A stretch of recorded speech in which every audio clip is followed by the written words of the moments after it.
à remercier donc les organisateurs de Yeshiva Online parce que c'est pas donné à tout le monde d'avoir un srout de commencer l'Akba Omer avec un Shiur Torah. Et c'est vraiment extraordinaire parce que d'habitude, on a l'Akba Omer, mais la Shiur Torah direct, j'ai mes bougies allumées et comme là, c'est magnifique. Merci beaucoup en tout cas. Donc c'est quelque chose d'extraordinaire.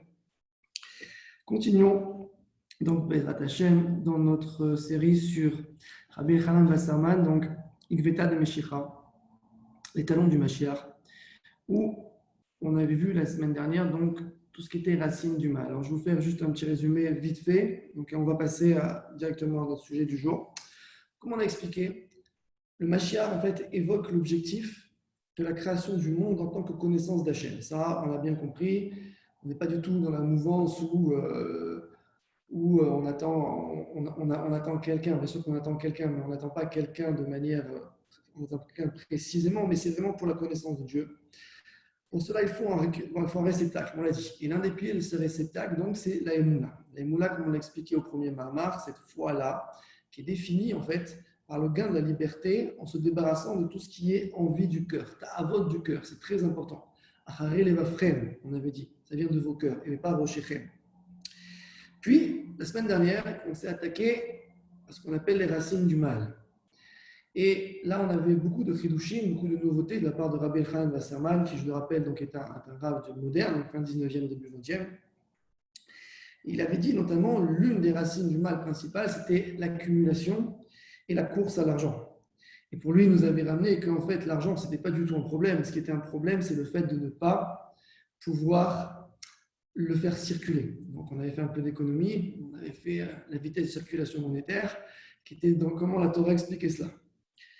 Ensuite, donc, maintenant qu'on a vu ça, qu'on a vu le pilier, qu'on a vu l'objectif de se débarrasser du mal, comme dirait David Ameler, Sourmera Varasetov. Il faut se débarrasser du mal, s'éloigner du mal, mais surtout faire le bien. Car l'objectif, c'est faire le bien. On n'est pas là simplement pour s'éloigner de quelque chose. On est là pour faire quoi? Pour faire. Pourquoi? Parce que faire le bien, c'est s'occuper de la Torah. Comme vous avez dit Rabbi Elchanan. S'occuper de la Torah, on est bien d'accord, que ce soit en étude ou en action.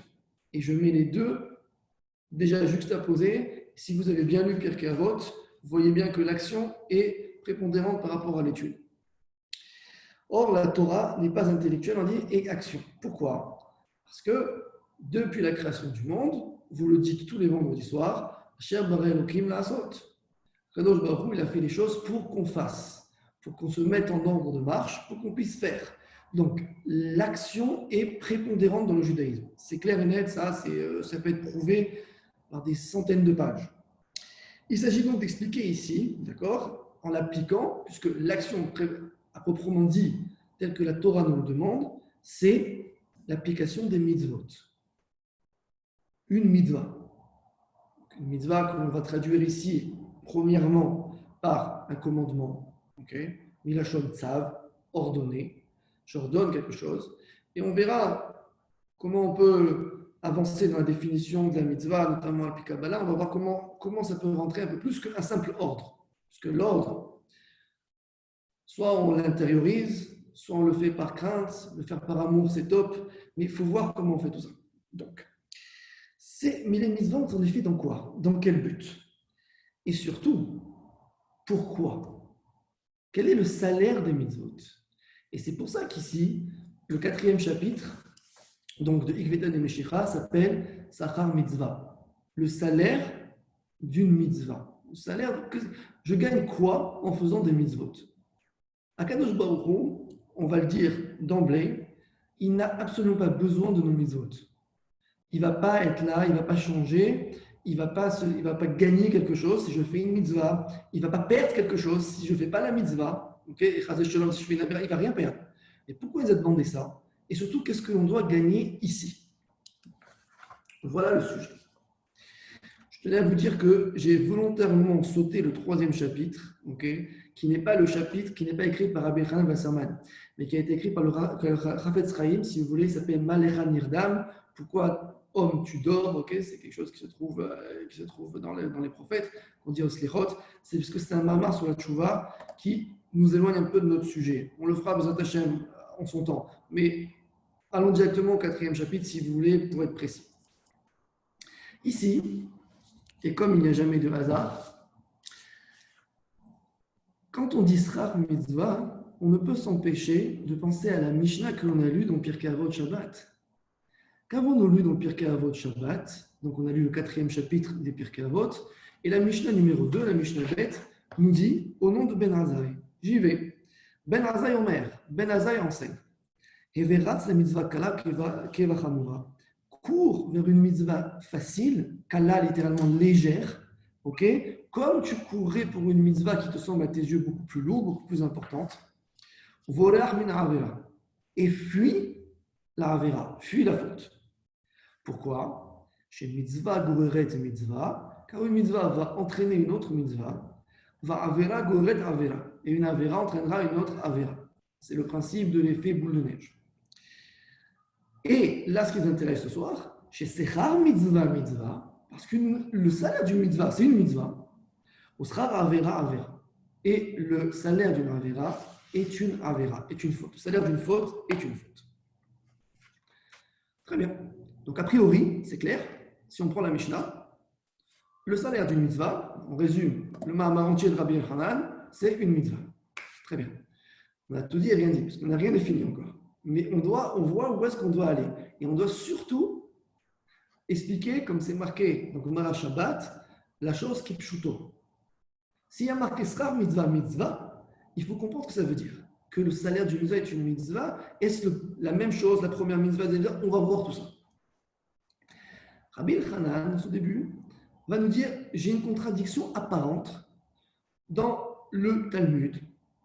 Parce qu'on nous dit, dans Masechet Kedushin, d'accord, donc la Metet Amudbet, page 39, follow B, on nous dit Vesra mitzvah behayalma leka. Car il n'y a aucun salaire d'une mitzvah dans ce monde-ci. Baolamazé, il n'y a pas de salaire. Tu fais une mitzvah, dis-toi bien que tu as fait une bonne chose, on va te garder le capital, il n'y a aucun problème, mais tu ne vas pas être rétribué dans ce monde-ci. Gemara Kedushin 39b, la Metet Amudbet. Ok, et ici, on continue en venant expliquer avec une autre Gemara, donc dans Eruvin, Chavbet, Amud Aleph, 22 Amud Aleph, il vient nous dire quoi? Hayom la asotam ou machar le kabel secharam. Aujourd'hui, c'est fait pour faire. Donc, dans ce monde-ci, tu es là pour agir. Ou machar le kabel secharam. Et demain, sous-entendu après 120 ans, mais kabel secharam, tu récolteras le salaire, tu récolteras les fruits de ce que tu as fait, de ce que tu as gagné. Ok. Cependant, ça c'est le Talmud. Mais quand on va dans la Torah, on nous dit, il vient nous dire, on va acheter les chemins, il paiera chez Zéou Neged Amaforash va Torah. Pourquoi? Ça va contre la Torah parce que שהכל הברכות והקללות האמורות בכתוב בתורה הן מענייני העולם הזה. Ça tombe bien, cette semaine on va lire les klalotes, parce que tout ce qui se trouve comme bénédiction et malédiction écrites dans la Torah ne sont en lien uniquement qu'avec le Olam Hazé. Attention, je n'ai pas parlé de salaire. Regardez, brachot ou klalot, des bénédictions et des malédictions. Tout ce qui est décrit dans la Torah, c'est en lien avec un Olam Hazé, pas de Olam Haba, en bracha et en klala. Alors qu'est-ce que tu es en train de me dire? Si je prends la question sous-jacente, tu me dis, je n'ai pas de salaire d'une mitzvah dans ce monde-ci. C'est pour plus tard. Et tout ce qui est bénédiction et malédiction, c'est lié à ce monde-ci. Sous-entendu, la mitzvah ou la avera n'ont pas de lien entre malédiction et bénédiction qui se trouvent ici, qui se trouvent dans ce monde-ci. Alors, c'est quoi le propos? Tu me demandes de faire quelque chose, d'accomplir ta volonté, pour pouvoir faire en sorte que le monde soit rempli de bénédictions. Rappelez-vous ce qu'il a dit à Abraham Avinu, Parashat Lecha, Veheye beracha. Tu dois être, c'est toi la bénédiction. Donc, pour être une bénédiction, il faut avoir un comportement de bénédiction. Et tu es en train de me dire que tout ce que je fais, de toute façon, je ne vais pas retirer les fruits ici, mais cependant, il y a une balance dans le monde avec une intervention divine qui est bracha ou klala. Et on va le voir dans les klalot de Bechokotai cette semaine, on va voir im Bechokotai teleru. Si vous allez selon mes lois, les chukim, c'est-à-dire ce que vous ne comprenez pas. Venatati gishmechem beitam, je vous donnerai les puits en son temps. Mazé gishmechem, Milasot Gashmiut. Je vous donnerai la bénédiction matérielle. Donc ici, Rabbeinu Elchanan pointe une contradiction apparente, bien évidemment. Toute la question est là. Continuons. Mais encore plus que cela, d'accord, au-delà de je gagne, j'envoie, je connais la bénédiction, la malédiction, il faut voir qu'il y a une projection dans l'action. Et surtout, il y a le principe de prescription dans l'action. On va essayer de comprendre de suite ce que ça veut dire le prescription dans l'action. Il vient nous dire que on va voir ça, notamment lorsqu'on va lire les 10 commandements de Shavuot, à Shatitro, il y a marqué Poked Avon Avot Albanim, Al Shileshim Val Riveim. Je vais compter, et les Pekoudé, les Fekoudé, ok, Vadona et Pakad et Tzara. Je vais compter en me souvenant de quoi Avon, de la faute des pères, Avot Albanim sur les enfants, Al Shileshim Val Riveim, jusqu'à la 3e et la 4e génération. 3e et 4e génération. Signifie que quelqu'un, a priori selon notre texte, va naître avec déjà un passif. C'est quand même bizarre. Puisque on vient de nous dire dans la Gemara dans l'Ida, d'accord, on vient de nous dire qu'avant de naître, un échama, on lui dit lui sera riche, lui sera pauvre, lui sera en bonne santé, lui sera pas en bonne santé. Mais tzaddik veracha, on est marre. On ne dit pas tzaddik veracha. Donc tu me mets déjà un passif. Ça veut dire que franchement, pour devenir tzaddik, je pars avec un handicap. Imaginez-vous, c'est comme si je me mettais à courir un 100 mètres avec, j'ai 7 adversaires, mais moi on me met un sac de 50 kilos. On dit vas-y, tu cours, va gagner la course maintenant. C'est compliqué. Et Rabbi Hanan vient de dire Al Shileshim Val Ribeim Velo Yoter. Mais pas au-delà. 3e et 4e génération. C'est vrai que dans la Torah, on ne voit pas plus. Avon. Qu'est-ce que c'est Avon? On a dit faute. Et pour ceux qui ont déjà étudié avec moi, ils le savent, on a déjà pointé. C'est une Gemara dans Yoma, Machloket Rabbi Meir Chachamim. On a 3 types de fautes. On a les het, hataot, que c'est l'involontaire. Avon, le volontaire. Et pécha, c'est-à-dire quand on est rebelle vis-à-vis d'Akadosh Baruch Hu. Ok. Fine. Avon, c'est j'ai fauté volontairement, mais parce que j'ai été soumis à mes taravot. J'ai fauté volontairement parce que je sais que, je prends un exemple simple. J'ai envie de manger une escalope à la crème, Hazve Shalom, ok? Mais parce que je trouve ça sent bon, j'aime ça. Mais je sais que c'est la source. Je vais le manger parce que j'ai envie de le manger. Mais pas parce que j'ai envie de me rebeller contre Akadosh Baruch Hu. Ça, c'est pécha. C'est parce que j'ai une force en moi, mauvaise malheureusement, qui va me pousser et qui va me dire mange. Parce que tu ne peux pas résister. Tu ne peux pas. Ça, c'est Avon. C'est tu ne peux pas résister. Et ça, dans les 10 commandements, d'accord? Dans le 2e commandement, exactement, c'est marqué Poked Avon Avot Albanim, Al Shileshim Ve'al Rivi. Ça, c'est ta Avot-là, ce qui fait que tu es prisonnier de Acharel et Vafrem, de tout ce que ton cœur va vouloir désirer. Sache que ça peut être poussé jusqu'à Al Shileshim Ve'al Rivi. 3e et 4e génération. Je ne parle même pas de pécha. Pécha, c'est un autre souci. Ça, c'est vraiment, on n'est pas dans ce sujet-là. Dans le truc, dans la rébellion, on n'est pas là. Premier truc. 2e truc, il me dit oui, mais la Umot, c'est Matsinu Batora. Mais le problème, pour les Umot à Olam, pour les Umot, prenons les Umot, les nations, mettons Israël avec pour l'instant. On va le voir dans Parashat Bechorot, on va voir très bien que la galoute de Bavel, elle a été déterminée, alors je répète, la galoute de Bavel, c'est la destruction du premier temple, et ça a duré 70 ans. Elle a été faite, pourquoi? Qu'est-ce qu'il vient nous dire le Rav à partir du Midrash? Avant Shivrim, Shmitot, Shelo Shavetu Ba'en, à Heshbon. Donc là-bas, c'est marqué comme ça. La galoute, elle a été faite parce qu'on n'a pas fait 70 Shmitot. Combien ça fait 70 Shmitot? Une Shmita, ça fait 7. D'accord? Donc, on en est à 490 ans, 500 ans, 5 siècles. Ça remonte à quelle période? Ça remonte à Yoshua bin Nun. C'est-à-dire, depuis Yoshua bin Nun, on avait un ordre de la Torah, en rentrant en Eretz Israël, d'accomplir la Shemitah. Quand je parle d'accomplir la Shemitah, je ne parle pas des cas particuliers et individuels. Là, il vient de tenter le mot umot, c'est-à-dire la nation. Et cette nation-là, elle a été punie 70 contre 70. Donc, on va dire 1 pour 1. Elle n'a pas été punie 500 ans de galoute. Elle a été punie 70 Shemitot qui n'ont pas été faites, 70 ans de galoute. Mais alors ça, c'est pas juste. Parce qu'on est dans un autre compte. Si jamais le Havon personnel, ça va pousser jusqu'à Shideshim d'arriver. Donc 2 générations derrière. Et qu'on vient de me dire que, donc ça veut dire que cette faute-là, on peut la projeter. Et qu'on vient de me dire non. Mais quand c'est une faute collective, alors on va donner du 1 pour 1. On ne va pas faire plus. On va faire du 1 pour 1. On va trouver un arrangement. OK. On continue. Et on va nous dire, mais attends, il y a une faute qui est encore pire que celle-là. Heta Egel, le veau d'or. Qu'est-ce qui a marqué là-bas pour le veau d'or?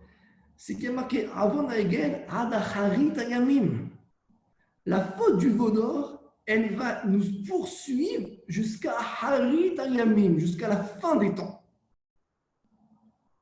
Mais la faute du veau d'or, quand on regarde bien, qui a fauté au veau d'or? Alors, on me dit le Rav va dire que c'est les instigateurs. Le Rav, c'est ceux qui sont sortis d'Égypte, qui n'étaient pas juifs.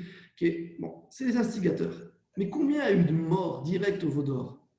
Georges Dalfé Ish, il y en a eu 3000 sur 3 millions de personnes. Donc, 3000 personnes, on vient de nous dire, ces 3000-là, tu sais quoi? Ceux qui ont vraiment fauté. Et bien, Adacharit Ayamim, ça va vous poursuivre jusqu'à la fin des temps, cette histoire. Pourquoi? Parce que là-bas, il y a marqué Ve'ashret Tashchitoun. Dès qu'il y a marqué Tashchitoun, c'est Avodazara. Si c'est marqué Avodazara, ça veut dire qu'il y a une projection, je vous ai expliqué la semaine dernière. Avodazara, même, elle est dans l'air. Donc, si on a rentré le monde avec une Avodazara, donc il faut s'en débarrasser. Et pour le coup, ni 3e ni 4e génération, ni équivalence dans les proportions, mais Al-Harit Ayamim. Et là, ce qui nous intéresse, Rabbi Hanan vient nous dire, mais Harit Ayamim, c'est ce qu'on appelle Igveta de Meshiach. C'est ce qu'on appelle les talons du Mashiach. Donc, ça veut dire que le moment où on va rentrer dans cette période de Igveta de Meshiach, dans les moments qui vont précéder la venue du Mashiach, on est dans la fin de la faute de Hetarigel. C'est du respect, mon garçon. On est dans la fin de la faute de Hetarigel. Et je vous dis, parce que vous ne le voyez pas sous les yeux, mais il vient nous dire Ve'ainu b'yamenu elu. Et est-ce que c'est notre époque, c'est notre période? Point d'interrogation, point d'exclamation. Ça veut dire qu'il se pose la question déjà à son époque. Il dit si je suis vraiment invité à des Meshiach, ça veut dire que je suis débarrassé d'un truc extraordinaire. C'est qu'on est en train de me laver de la faute de Chet Haegel. Ce que le peuple juif n'a pas eu depuis Matan Torah. Donc, Matan Torah, je vous rappelle la date 2448 dans le calendrier juif. On est en 5780.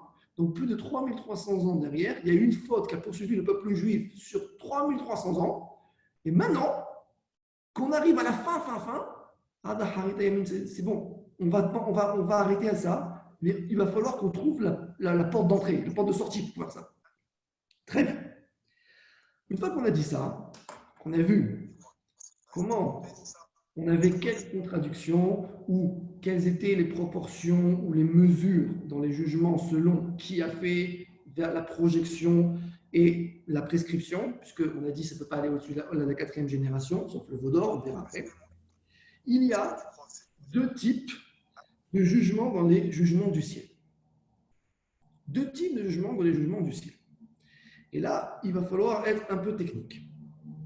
Premièrement, il y a ce qu'on appelle le jugement du Yahid, le jugement de la personne seule, individuelle. Chaque personne est un monde à part. C'est un olam gamour. C'est une personne qui a une neshama, c'est un olam gamour. C'est un monde à lui tout seul. Donc cette personne-là, d'accord, c'est un type de jugement.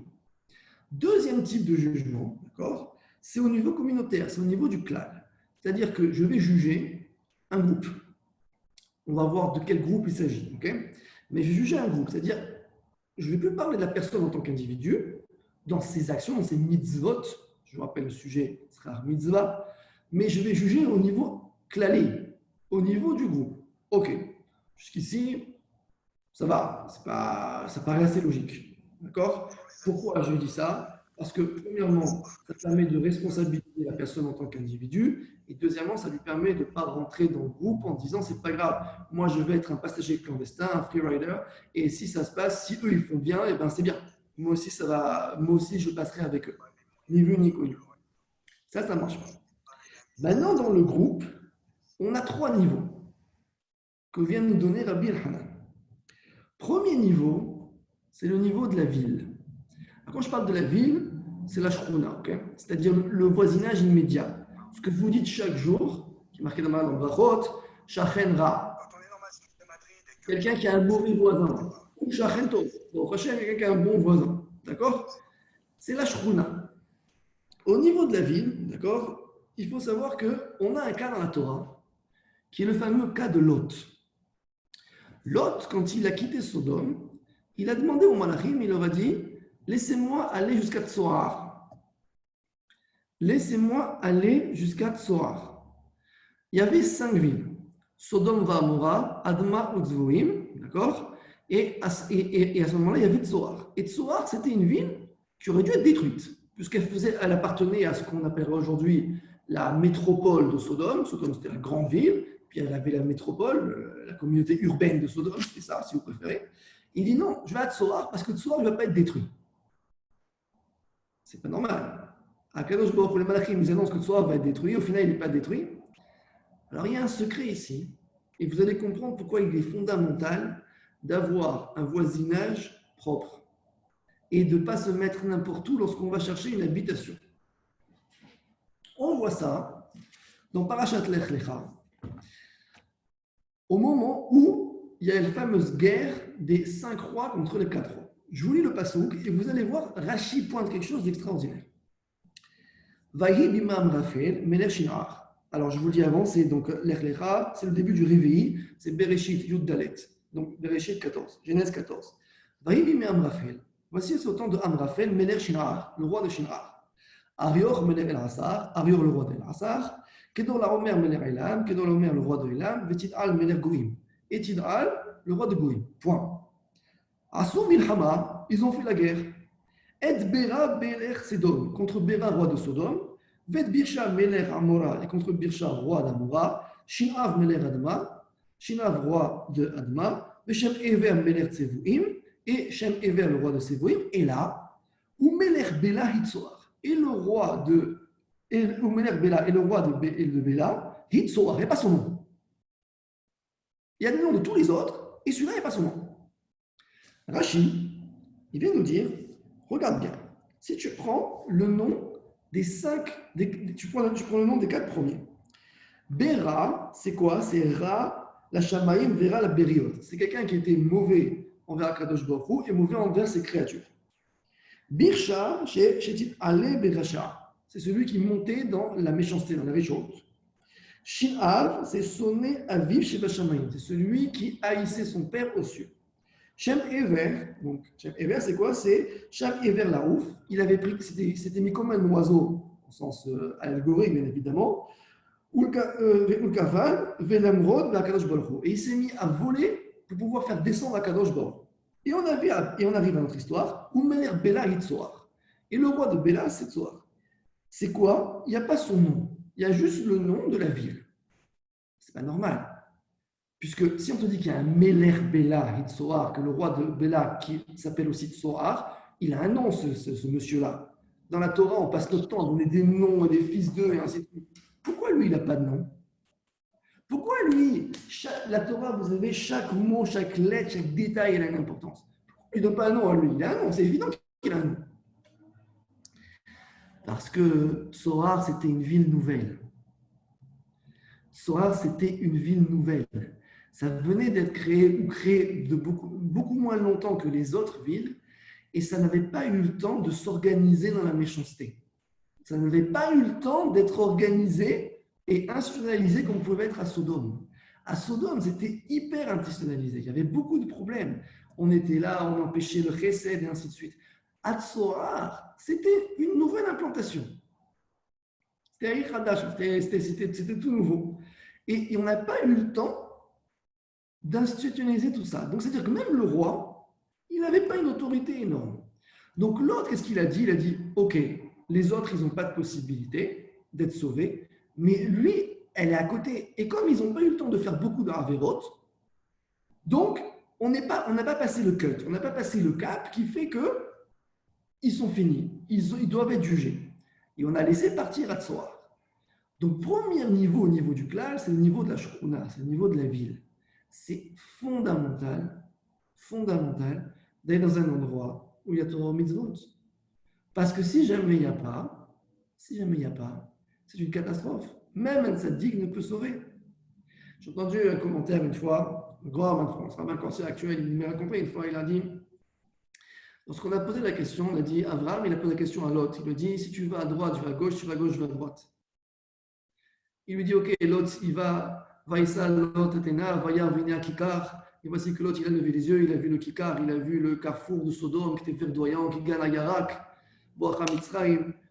Et il lui dit, ok, mais si Lot, il va dans le désert, Abraham, il est obligé d'aller à Sodome.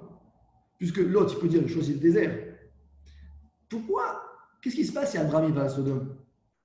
Le Midrash, il vient, il est lapidaire. Abraham Avinu, celui qui a résisté à Nimrod, qui est rentré dans le Kivshan, qui est rentré dans la fournaise, qui a suivi Akadosh Baruch Hu de partout où il est allé, s'il mettait les pieds à Sodome pour y vivre, c'est comme un fer rouge que vous mettez dans l'eau. Il reste au début brûlant, mais à la fin, il est glacé. Donc le voisinage, pour ça, et la ville, c'était fondamental. Donc ça, c'est un premier klal. Deuxième klal, au niveau de la nation, de la Oumma. Oumot dans le sens de la nation. C'est plus une ville. Une ville, c'est on réside à côté. C'est une nation. Une nation en tant que peuple. Alors, chez les sociologues, la notion de peuple, c'est très simple. C'est donc on partage une langue, une terre et une culture. D'accord? Chez les juifs, ça ne marche pas comme ça. Chez les juifs, la notion de peuple, c'est Israël, Torah, Kucha, Belechu, Kulahad. Israël, donc le peuple juif, la Torah et Hachem, on fait qu'un seul. Ça, c'est la notion de peuple d'Israël. Ici, on va nous dire, au niveau de la Ouma, au niveau donc de la nation, d'accord? Ici, on va parler de cumul. C'est-à-dire que on va regarder en permanence une balance, bien mal, bien mal, bien mal, bien mal, on fait un bilan. Alors, le bilan, il est refait chaque année en Shashana, il est refait, c'est une Marad en Shashana, c'est du Yudzaïn en Moudalef, si vous voulez regarder, donc c'est 17 Felova, et on va regarder à chaque fois comment ça se passe. Et à un moment donné, on va arriver à un point de non-retour, ou pas. Et ce point de non-retour, si jamais il est atteint, Chaz Veshalom, il peut avoir dans la nation, quand je parle de nation, c'est au sens peuple, le plus grand tzaddik qui n'ait jamais existé sur terre. Akadosh Baruch Hu enverra quand même la punition. Au niveau d'un peuple, et ça on va l'expliquer, c'est pas comme une ville. Au niveau d'une ville, c'est facile. Une ville, c'est si c'est bien, on va s'entraîner les uns les autres. Si c'est pas bien, on va s'entraîner les uns les autres. Donc forcément, à un moment donné, on voit que c'est une histoire de proximité. Un peuple, c'est pas pareil. Un peuple, on peut se retrouver à des milliers de kilomètres l'un de l'autre, qu'on va quand même compter dans la même comptabilité, dans le même bilan. Pourquoi? Parce que c'est au niveau de la Neshama. Donc au niveau de la Neshama, on va remplir gentiment le réservoir, que ce soit le réservoir des mitzvot, des Hashem, et à la fin, si jamais on a passé un point de non-retour, c'est fini. On est frappé. Ça, c'est au niveau du peuple. Maintenant, il y a un troisième niveau. C'est le niveau du mérite. Le niveau du monde. Au niveau du monde, c'est tout peuple confondu. Au niveau du monde, c'est tout peuple confondu. Et là, ici, la Gemara dans Kedushin, toujours encore une fois, Daf Mem Amud Bet, page 40 folio B, elle vient nous dire qu'on va être jugé selon le Rov. On va être jugé selon la majorité. Jusqu'à présent, vous avez vu que je ne vous ai absolument pas parlé de majorité de mitzvot, majorité de averot, et je suis jugé par rapport au rov. On n'a pas parlé de ça. On a parlé d'effet de seuil, d'accord? On n'a pas parlé de rov. Le rov, c'est au niveau du monde. Pourquoi le rov, c'est au niveau du monde? Parce qu'au niveau du monde, il se peut qu'il y a des peuples différents qui ne sont pas interconnectés, qui ont forcément des cultures différentes, des façons de penser différentes, ou qui vont s'adresser à Hachem de manière différemment. Et si jamais, à un moment donné, on va commencer à regarder le détail de chaque, on va arriver à des très bons élèves et des beaucoup moins bons élèves. Et au niveau d'un peuple, pour que le monde subsiste, on est obligé de juger au niveau du rov. Maintenant, ici, on va comprendre une Gemara qu'on a dans Masechet, dans le Talmud Yerushalmi, d'accord? Et que l'on dit à chaque fois à Rosh Hashanah. À Rosh Hashanah, vous avez un Moussaf, d'accord? Et c'est dans Yerushalmi, Masechet Rosh Hashanah, Davzaïn Amud Aleph, page 7, folio A. Ou si vous préférez, il y a une autre manière de voir dans Yerushalmi, il y a toujours deux façons de regarder la page. C'est donc Perek Rishon, premier chapitre, Halacha Gimel. Et là-bas, on dit vers la Médinot Boyer. Et concernant les villes, qu'est-ce qu'on va dire? Ezou la Kherev, Vezou les Shalom. Quelle est la ville qui va être punie par l'épée et quelle est celle qui va être en paix toute l'année? Ezou les Ra'a, Vezou les Sava. Quelle est la ville qui va prospérer, qui va être en famine, et celle qui va prospérer, avoir quoi que ce soit? Parce que ici, on est en train de juger quelque chose au niveau de l'interconnexion entre les personnes. Le schar de la mitzvah au niveau d'une ville va être son avenir. Mais c'est du klal. C'est quelque chose qui est général. Une fois qu'on a posé les bases, on est obligé de, et je suis désolé non, mais on va faire une petite parenthèse. La semaine dernière, on a vu la macroéconomie. Cette semaine, on va voir un peu de sociologie. Donc, il y a deux manières, d'accord, en sociologie, et je vais vous dire, avant que je fasse ça, je vais poser les bases avec vous. Ceux qui me connaissent, ils savent que j'amène très très souvent, j'amène des formules mathématiques, j'amène de la physique, j'amène de la chimie, j'amène tout ça. Mais attention, attention, et je le dis haut et fort, ce n'est que pour illustrer le propos. En aucune manière, les mathématiques expliquent la Torah. En aucune manière, l'économie explique la Torah. En aucune manière, toutes les sciences profanes expliquent la Torah. Tout est dans la Torah. Mais le problème, c'est que comme c'est très dense et qu'on a accès, nous, à d'autres sciences profanes qui nous permettent de compartimenter, alors on illustre. Mais ce que je veux vous dire ici, c'est en rien pour expliquer la Torah, c'est pour illustrer. C'est dans la Torah, ce que je vais vous dire. Mais toujours, c'est comme ça. Je préfère poser les bases, comme ça, c'est clair et net. Donc, en sociologie, on a deux types d'approches. Première approche, on a ce qu'on appelle l'individualisme méthodologique. En gros, c'est un phénomène collectif. Il est déduit par les propriétés et actions des individus et leur interaction mutuelle.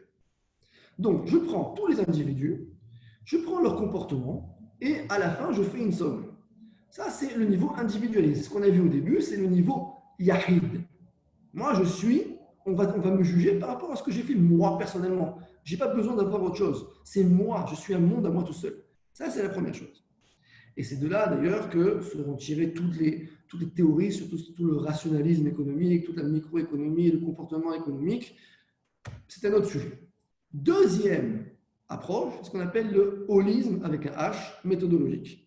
C'est que les comportements des individus, dans ce cas-là, sont socialement déterminés. C'est-à-dire, la société exerce une contrainte sur l'individu, d'accord, qui intériorise les principales règles et les respecte. Ok.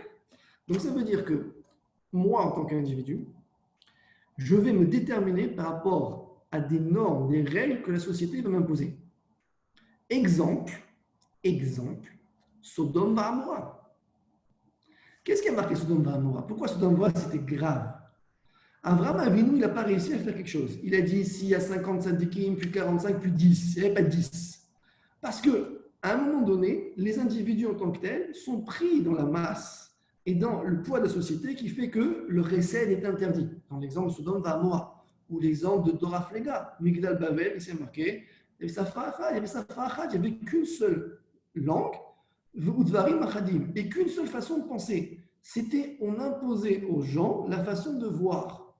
C'était une dictature. Ce n'est pas une fraternité, c'était une dictature. Et c'est ça ce niveau holisme, quand on parle de holisme méthodologique. Donc ici, il faut voir, nous, où est-ce qu'on se situe par rapport à la mitzvah, à son salaire, et chas shalom, à son corollaire. Est-ce qu'on va nous prendre, comme on a vu, puisque Rabbi Elchanan a posé les bases, c'est différent, entre le fait que ce soit yahid ou klal, entre le fait que ce soit individuel ou collectif, et si jamais c'est individuel, est-ce qu'à un moment donné, je vais faire la somme des individualités? Parce qu'on vit dans un monde interconnecté. Le Ramban viendra dire l'homme est un être médini. Il est un autre même social. C'est quelqu'un qui vit en société. Un homme, vous le mettez tout seul, il devient flou. Donc, est-ce que je vais faire l'addition des individus ou alors je vais prendre ce que prend la société en regardant la majorité des gens et regarder si les lois sont bonnes et si on les suit. OK. Donc on l'a vu ici, il y a une différence entre le jugement individuel et collectif. Que dans le cas de la punition, l'individu est puni tout seul, ça on l'a vu. Mais dans le monde et dans le monde futur, parce qu'il n'est pas puni qu'ici, l'individu, il va toucher, d'accord, son renesh ici et où, je mets bien et où, olam haba. Dans le cas du collectif, et c'est pour ça qu'on va retomber sur nos pieds, dans le cas du collectif, la punition ne se fait que dans le monde ici. On ne va pas, après 120 ans, nous dire, tu sais quoi, tu vas être puni pour ta collectivité, tu vas être puni pour ta communauté, tu vas être puni pour ta ville. Ça ne marche pas. Et c'est pour ça qu'on nous dit que les brachot et klalot qui sont écrites dans la Torah, les malédictions et bénédictions écrites dans la Torah, alors, elles ne sont faites que pour la collectivité. Pourquoi? Parce que c'est simplement dans l'olam hazé et non dans l'olam haba. Ok. Maintenant, essayons de résoudre ces formes de contradiction, de savoir pourquoi individu, pourquoi collectif, pourquoi on est olam hazé tout seul, olam hazé, olam haba, et qu'est-ce que je gagne à faire une mitzvah. La mitzvah est individuelle, ça on a vu, d'accord? Payée dans l'olam hazé, dans l'olam haba. Très bien. Il y a des mitzvot qui sont payés dans l'olam hazé, exemple Kibbutz Avvaim, Ba'erut Yamim, Shiloh Haken, le fait d'enlever le nid. Bon, ça c'est ce qu'on peut connaître, pas connaître, ce que la Torah nous donne. Mais ici, on va se heurter à ce que l'on voit dans la Gemara dans Brachot, d'accord? Davhe. Là-bas, il est marqué Tzadik vera lo, Racha vetov lo. Le tzaddik à qui il n'arrive que des galères, et le Racha qui a une vie dolce vita. Le gars, il fait tout et n'importe quoi, et il réussit dans tout ce qu'il fait, mais par contre, il est complètement en dehors des clous de la Torah. Alors que le tzaddik, il a des problèmes de parnassa, il a des problèmes de santé. Pourquoi on a ça? Premièrement. Deuxièmement, dans la punition, quand on parle de collectivité, d'accord, on a dit que c'est le olam hazé seul. Pourquoi? Parce que ici, on va avoir ce qu'on appelle l'interdépendance des générations. On a dit al-shileshim val-ribim, qu'on peut aller jusqu'à la troisième et quatrième génération. Et c'est là que l'on aura ce que l'Imara dira Tzadik vetovlo, Racha veralo. Là, on est dans un monde qui tient sur ses jambes. Parce que dans un monde où on fait ce que Dieu nous demande, c'est normal que la personne qui est tzaddik, qui fait ce que Akash Baruch Hu lui demande, elle ait quelque chose de bien. Et que celui qui fait quelque chose de n'importe quoi, il lui arrive une punition. Mais ça va être au niveau collectif. Donc au niveau individuel, tzaddik veralo, Racha vetovlo, le tzaddik qu'il arrive que des galères, et le Racha à qui il arrive que du bien, d'accord? C'est parce que on lui payera au tzaddik ce qu'on lui doit au olam haba. Alors que le Racha, on va lui payer tout ici sans qu'il n'ait plus de salaire à demander au olam haba. Ça, c'est sur le plan individuel. Mais sur le plan collectif, on dit que c'est l'inverse. Si ça marche bien, on est payé ici. Si ça ne marche pas bien, on est puni ici. Et c'est pour ça que toutes les paroles des Nevi'im, des prophètes, lorsqu'il a fallu venir intervenir pour réprimander le peuple, ont été suivies de la punition immédiate. Mais dès que le peuple, de manière globale, a fait tchouva, immédiatement, ça s'est arrêté de manière collective. Il y a marqué là-bas, chacun arrête à la fin de l'épisode de Déborah et de Barak. Quand vous regardez, c'est l'Haftarah de Béchalah. Donc c'est dans Shoftim, si je ne dis pas de bêtises, Shoftim Chet Vav. Et là-bas, 5-6. Et là-bas, c'est marqué, chacun arrête. La terre, Arbaïm Shana. Pendant 40 ans, il y avait une quiétude, une paix extraordinaire. Parce que pourquoi? Le peuple, au niveau collectif, a fait tchouva. Ok. Maintenant, tout ce qu'on a dit ici, c'est vrai, mais c'est vrai pour le goïm. Le Ham Israël a une particularité. Le Ham Israël, il a une particularité parce qu'on le voit dans notre histoire. Malheureusement, on a des générations de tzadikim gigantesques et pourtant qui ont souffert le martyr. On est là-bas au Omer ce soir et la génération de Rabbi Shimon Bar Yochai a souffert l'enfer. C'est la génération qui a suivi immédiatement la destruction du temple. Rabbi Akiva, maître de Rabbi Shimon Bar Yochai, a vu la destruction du temple. Qui a eu tous les pogroms romains par l'empereur Adrien. Rabbi Shimon a été poursuivi par Rome, il ne faut pas voir. Il y a eu les 10 martyrs, il y a eu Asara Aruga Malchut, Rabbi Akiva, Rabbi Chana ben Teradion, Rabbi Yehuda ben Bava, Rabbi Shmuel. Donc c'est 10-là. Et pourtant, on vient de nous dire que dans la génération de Rabbi Shimon Bar Yochai qui a autant souffert, l'arc-en-ciel n'est jamais apparu. Du mérite de Rabbi Shimon Bar Yochai. Qu'est-ce que ça veut dire? Pour ceux qui connaissent un petit peu, l'arc-en-ciel, c'est la promesse de Dieu à Noah, que Akadosh Baruch Hu ne luttera plus jamais le monde par le déluge. Quand l'arc-en-ciel sort, on fait une bracha qui se termine par Zocher Aberit, qui se souvient de l'alliance. Ça veut dire que normalement, la génération qui était à ce moment-là aurait mérité d'avoir eu le déluge, d'avoir eu le Maboum, par rapport à leur comportement, par rapport à leur faute. Mais du fait de la promesse d'Akadosh Baruch Hu à Noah, l'arc-en-ciel sort, et Akadosh Baruch Hu keshet, c'est-à-dire qu'il courbe son haor, il courbe sa colère. Donc l'arc-en-ciel, il ne faut jamais croire, c'est jamais un siman tov. C'est joli, mais ce n'est pas un siman tov. De l'époque de Rabbi Shimon, du vivant de Rabbi Shimon Yochai, l'arc-en-ciel n'est jamais sorti. Pourquoi? Car le mérite de Rabbi Shimon Bar Yochai faisait kapara, faisait contrepoids à l'ensemble de la génération en termes de Avera. Très bien. Mais alors, comment se fait-il que cette génération ait tant souffert? Si tu me mets un contrepoids aussi grand, qui permet même de casser ce niveau de l'arc-en-ciel, c'est-à-dire de casser le niveau du jugement du déluge, pourquoi tu les fais souffrir? C'est une génération qui a souffert énormément. Première réponse, Kvarni Rabbi et Ramam Assaman, Akadosh Baruch Hu ne fait jamais souffrir le peuple en totalité. On l'apprend de Yaakov Avinu, d'accord? Il y a marqué là-bas, lorsqu'il a séparé son camp en deux, ok? Il a dit, l'Ifleta Gedola, pardon, le camp, d'accord? Ici, le deuxième camp, Ve'aya Mahane Anishar l'Ifleta.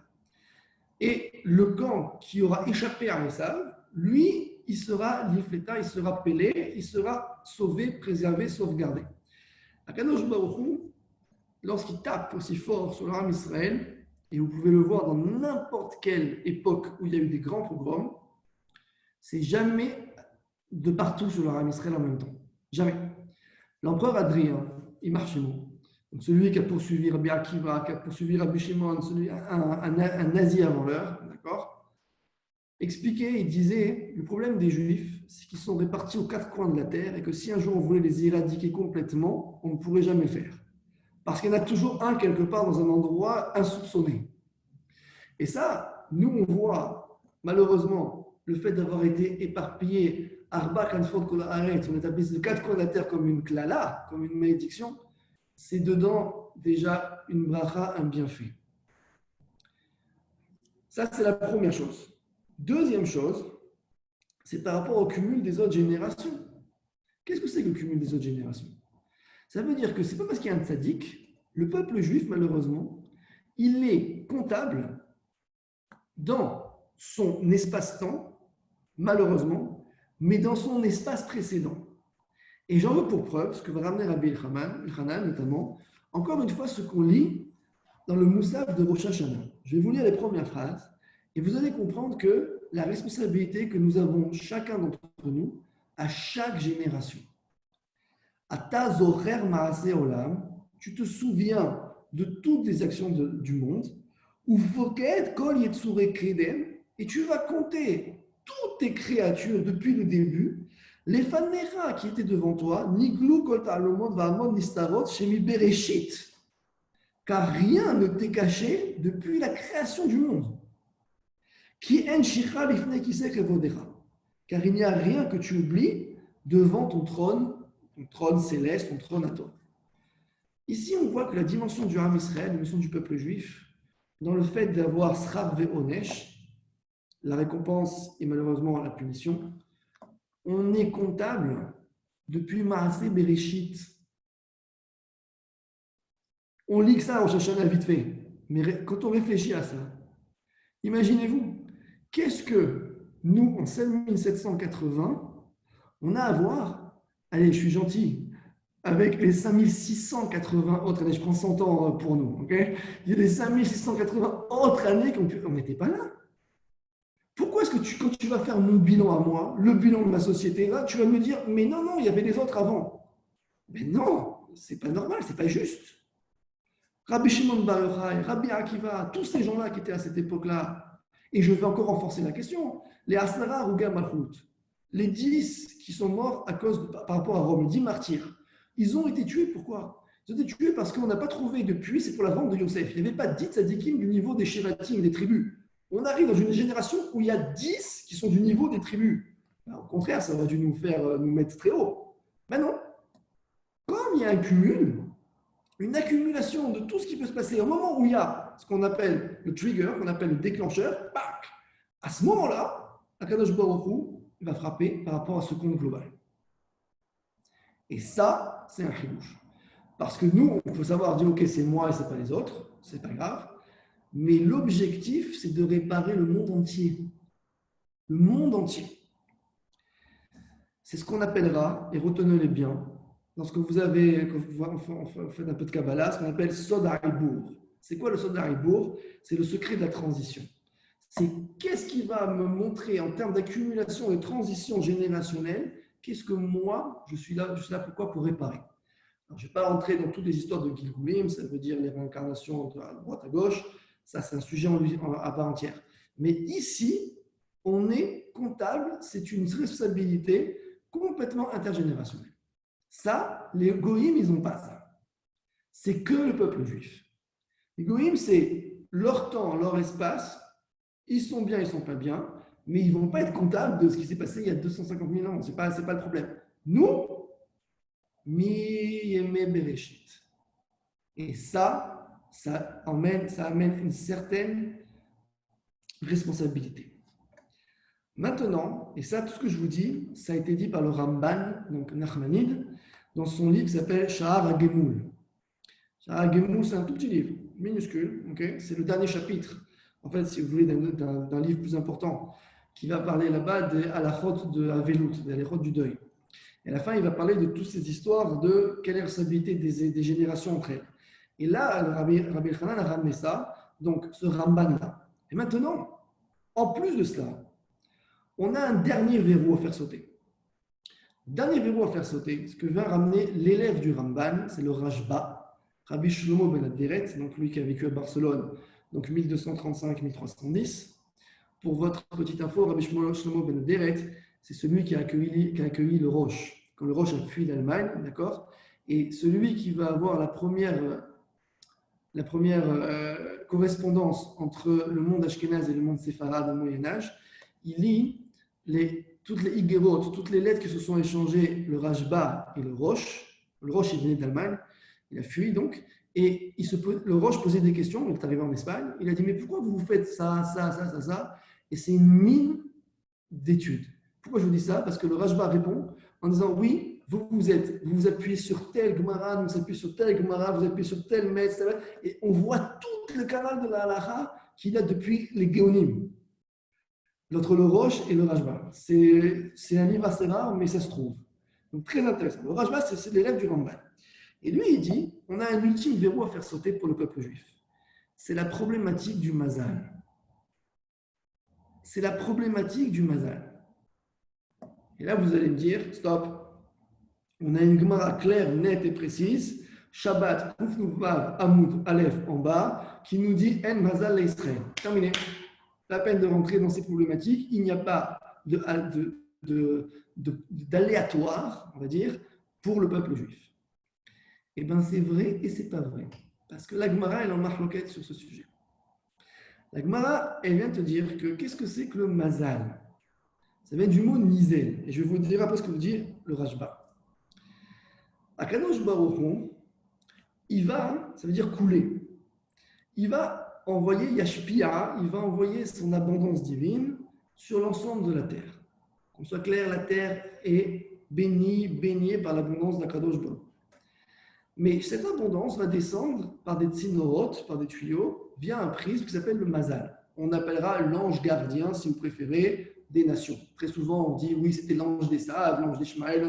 C'est des anges protecteurs qui sont le prisme de la nation. Pour le peuple juif, en Eretz Israël, il n'y a pas d'ange. Déjà, Michael, Sar Israël, c'est un autre problème. Ce n'est pas le Shefa. Akadosh Baruch Hu, il fait tout but direct. Mais pour le peuple juif, en Galoute, il est soumis à l'ange de la nation. C'est pour ça qu'il va Yaakov Malachim. Il a envoyé Malachim Mamash, les anges qui étaient Galoute et les anges d'Eretz Israël. Pourquoi? Parce qu'à un moment donné, on n'est plus directement sous la protection divine. Et c'est ça le problème de la Galoute. Le voilement de Dieu est fait à cause de ça. C'est que du fait que l'on voit par rapport au prisme et au shefa qui passe par ce mazal, alors le voilement de Dieu est plus important qu'en Eretz Israël. Ok. Le Rajba pose la question et vient, il nous dit, mais ici, d'accord, on a Bene, Haye Umzone, Le'u Bisruta Teluya Meirta Ela Bemazala. Les enfants en bonne santé, la parnassa, tout leur mérite est suspendu uniquement au mazal. C'est vrai, c'est une gemara. Ça, je ne vous l'enlève pas, c'est vrai. Or, il nous dit, on trouve exactement l'inverse dans la Torah. Qu'est-ce qui a marqué cette semaine dans Parashat Bechukotai? Lo halachta bekeri. Tu ne dois pas te conduire bekeri. Mazé keri. Keri, c'est le random, c'est l'aléatoire, c'est l'aléa. Ne te conduis pas avec moi de manière aléatoire. Ne t'imagine pas que tu n'as pas un chemin à suivre. Parce que si toi, tu te conduis avec moi de manière aléatoire, af, ani alech bekeri. Moi aussi, je vais me conduire avec toi de manière aléatoire. Or, keri, c'est le mot mikré. Si on n'a pas compris que l'aléa pour un juif, ça n'existe pas, mikré, c'est l'être de rak me Hashem. Rak me Hashem. Tout vient d'Akadosh Baruch Hu. Donc, si toi, tu commences à te dire, dans mon monde, et dans ta façon de voir les choses, mitzvah, vera, okay, c'est de l'aléa. Pour moi, il n'y a pas de conséquences, il y a zéro, ça vaut rien. Moi aussi, maintenant, je vais te montrer que dans mon monde, je vais te faire régler, je vais te mettre quelque chose d'aléatoire. Ça, c'est la première chose. Maintenant, la réponse que va donner le Rajba est simple. La Torah a parlé au plan collectif, d'accord? Et non au plan individuel, on a dit pour les brachot et pour les klalot.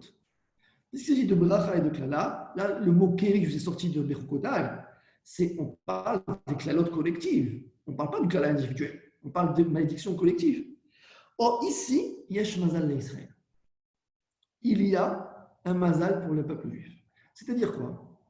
C'est-à-dire que si jamais je fais rentrer la dimension d'aléa au sein de la communauté et pas au sein individuel, parce que l'individuel, on va voir que ce n'est pas possible, alors à partir de ce moment-là, Kadosh Baruch Hu va nous faire gérer au sein de l'aléatoire, au sein de la communauté. C'est pour ça que l'expulsion et la galoute de Babylone ont été faites parce que la Shemitah n'a pas été respectée. La Shemitah, ça se respecte où? Sur la terre d'Eretz Israël et par ailleurs, et de manière collective.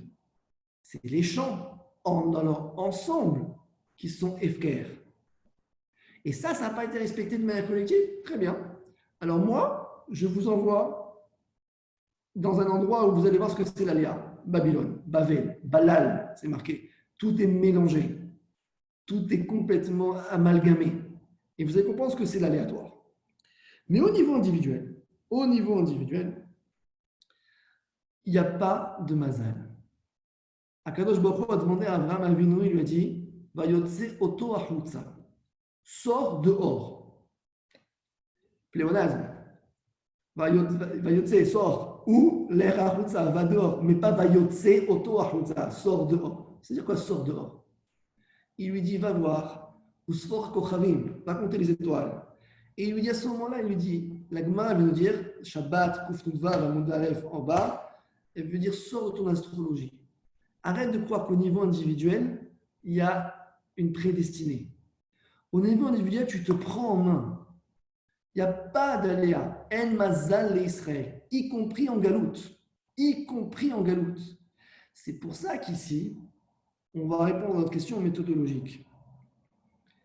Ici, en galoute, si chaque individu comprend bien que En mazal le Israël, parce qu'il va pas, il est directement lié à Kadosh Baruch Hu, donc les mitzvot qu'il va faire, c'est Olam Hazé, Olam Haba. Et tout ceci va être une addition de comportements individuels qui vont permettre à la collectivité d'être quoi? Jugée favorablement. Et non la collectivité qui va entraîner l'individu. Ça, c'est la première chose. Maintenant, on se rappelle une chose. Notre Mishnah de base, elle a dit Srach mitzvah mitzvah, srach avera avera.